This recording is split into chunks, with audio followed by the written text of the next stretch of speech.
আজকে আমি বসেছিলাম আর ভাবছিলাম কি করা যায়। তারপর আমার মাথায় একটা আইডিয়া আসলে আমি ভাবলাম আমি ক্রাফট করে ফেলি। তারপর আমি ক্রাফটের ভিডিও দেখা শুরু করলাম। তো আমি হাত করতে গিয়ে আমার কালার কিটটা আনলাম। তো কালার কিটটা আনার পর আমি খুললাম সামনের রুমে এটা নিয়ে গিয়ে। দেন আমি এটা খুলে ভাবলাম কি করা যায়। তারপর আমি একটা খাতায় আলতু ফালতু করে আমি কালার করে দিলাম। দেন আমি এখানে লিখলাম are U P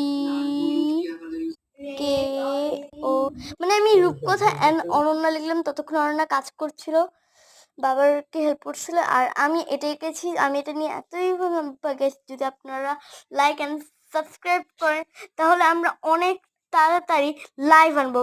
please guys like and subscribe করুন।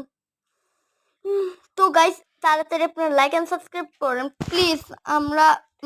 আমরা কি করব, আমরা আপনারা যদি চান আমরা 300টা লাইক করতে পারি প্লিজ।